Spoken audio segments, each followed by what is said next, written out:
C'était ce mardi matin l'ouverture symbolique des portes d'accès à la grande galerie de la mine de Salo. Autour de Hugo Schumann, directeur d'Apollo Minerals, Michel Bonnemaison, président des mines du Salat, on retrouve Christine Tecky, vice-présidente du conseil départemental, Alain Servat, maire du Stoux et vice-président de la Comcom Couserans-Pyrénées, Hélène Nirascou et Jacques Soucas de Péperms, entourés de plusieurs membres, et surtout la présence d'anciens mineurs très émus au moment de pénétrer dans la galerie où ils ont travaillé pendant des années, comme M. Fernandez, l'un des tout premiers sur ce site. Dans cette mine, j'aurais fait beaucoup de choses. Creuser des trous, percer des explosifs, ramasser des cailloux, même manifester dans les roues. Mais si on m'avait dit qu'il faudrait aussi un jour faire un discours, surtout une fois à la retraite, j'aurais pu soulever quelques constatations, mais comme c'est pour la bonne cause, je vais vous dire quelques mots.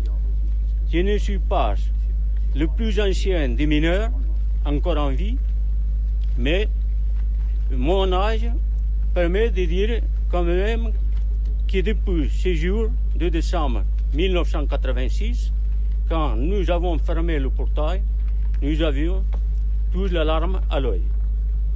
Nous retrouvons Gaëtan Cazot et Michel Anouilh, anciens employés, l'un mécanicien électricien et l'autre comptable à l'SMA, eux aussi très émus mais très heureux de cette ouverture symbolique. Donc Gaëtan Cazot, oui. Vous êtes ici sur le parvis de la mine d'Anglade, vous avez été invité pour cette visite aujourd'hui. Content d'être là en plus. Content d'être là parce que vous y avez travaillé combien? Presque 13 ans. Il y a un peu d'émotion pour moi là quand je parle. Alors certains disent que vous allez même retrouver votre casier à l'intérieur. Et c'est ce qui m'a été dit, j'espère que oui, parce que ça me ferait énormément plaisir de le voir. Alors vous occupiez quel poste? J'étais mécanicien fond. Bon, ce qui veut dire, c'était quoi comme travail? Je faisais beaucoup de réparations de matériel, donc c'était les chargeurs, les camions, les voitures de déplacement, après tout ce qui est sondeuse. Et après je faisais de la tuyauterie aussi, ventilation et arrivée d'eau et d'air. Alors on parlait il y a 2 secondes des conditions de travail des mineurs, c'était quand même particulièrement pénible à l'époque. Ah oui, c'était vraiment l'ancienne époque des mineurs. Je ne vais pas revenir à la pelle et la pioche, comme on dit, mais c'était le marteau-piqueur. Voilà, marteau-piqueur, marteau-perforateur, et physiquement c'était très dur.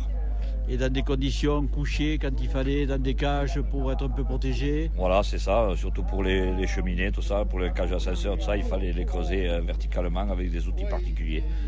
Et déjà vers la fin de la mine, les choses avaient changé. Oui, ça avait déjà commencé à changer. Bon, c'était beaucoup plus mécanique. On a commencé à avoir les premiers jumbo, tout ça. C'est-à-dire, c'est des chargeurs équipés avec des marteaux dessus. Bon, c'était plus l'humain. Bon, l'humain le commandait, mais il ne recevait pas toutes les vibrations, toutes les poussières qu'on pouvait avoir avant. Aujourd'hui, quand on parle de la réouverture de cette mine, qu'est-ce que ça fait en vous? Ça me fait un gros baume au cœur parce qu'il y a longtemps que je l'attendais. Je pensais toujours qu'elle réouvrirait. Bon, c'est pas encore fait, je m'avance, mais je le souhaite vivement parce que la vie des vallées, elles sont comme ça. Elles sont avec des entreprises comme ça, les retombées, on ne peut pas imaginer. Il faut l'avoir vécu pour savoir les retombées au niveau d'une vallée et plus que les vallées. Alors Michel Anouilh, vous avez longtemps travaillé à cette mine, je crois comme comptable, c'est bien ça? Oui. Pendant 18 ans et demi. C'est vrai qu'on vient de voir Gaëtan Cazot qui lui était à l'intérieur. Votre travail était quand même moins pénible, il faut le dire, même s'il était aussi essentiel. Mais aujourd'hui, qu'est-ce que ça vous fait d'être là? Tout d'abord, une immense satisfaction parce qu'on a quand même des gens qui se sont impliqués pour cette réouverture de la mine. Ça fait du mal à beaucoup de gens, ça fait du mal sur le tissu économique. La fermeture a fait vraiment du tort à cette vallée de Saix. Et donc aujourd'hui, je pense qu'un début s'amorce et que les gens vont commencer quand même à travailler pour d'une part sécuriser le lieu, secondo pour éventuellement refaire des recherches et surtout trouver des capitaux, puisque il ne faut pas oublier que les capitaux sont l'essentiel, c'est l'âme d'une industrie. Ce sera sûrement l'une des rares fois où il aura à officier de pareille façon. Le prêtre Bertrand de Saintenac l'a fait de bonne grâce. Bertrand de Saintenac, c'est pas courant d'avoir à bénir l'ouverture d'une mine. En effet, oui. Je prends ça comme un beau cadeau. Voilà, c'est aussi bénir le travail des hommes et puis aussi la beauté de cette création que nous contemplons ici. Est-ce que, à quelque part, l'homme d'église que vous êtes fait le parallèle avec le côté économique? Oui, bien sûr, puisque ce qui est en jeu ici, c'est du travail, c'est aussi des conséquences de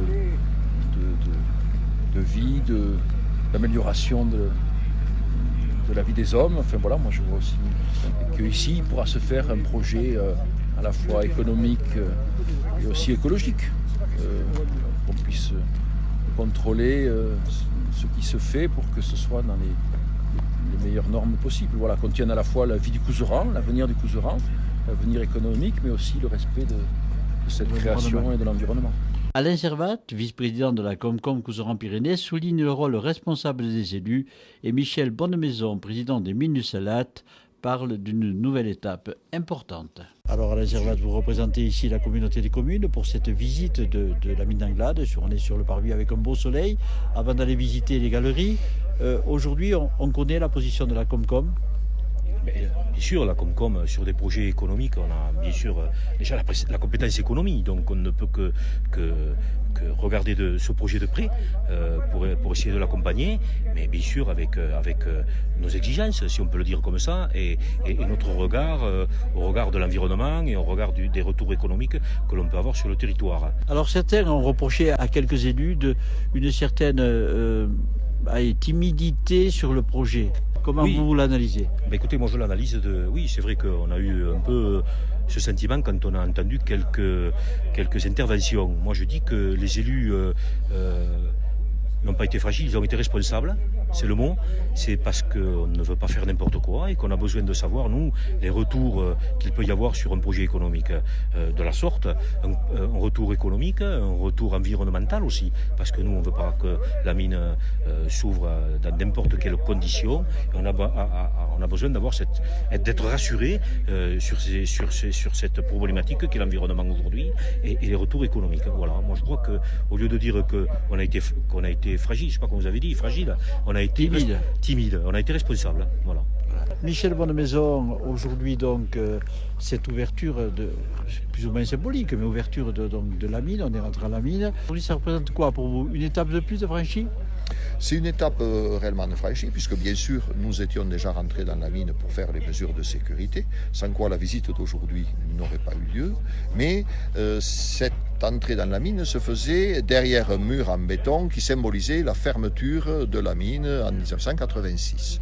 Aujourd'hui, ce mur a été supprimé et il marque symboliquement la reprise des travaux d'exploration dans cette mine. Pour l'instant, il y a encore des mesures de sécurité à faire, en particulier sur les problèmes que pourrait présenter de l'amiante dans certaines roches. Il y a tous ces aspects-là qui devront être développés, mais les travaux commencent officiellement et il était important que les anciens mineurs qui avaient assisté à la fermeture de leur mine revoient la galerie ouverte pour que de nouveaux travaux puissent y avoir lieu. Voilà ce que nous pouvions vous dire sur cette journée pas ordinaire sur le carreau d'une mine, de la mine d'Anglade à Salot.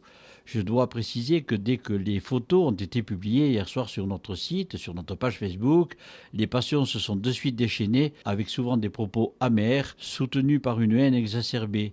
C'est le monde d'aujourd'hui, les cafés du commerce ont changé de look, ont changé d'âme.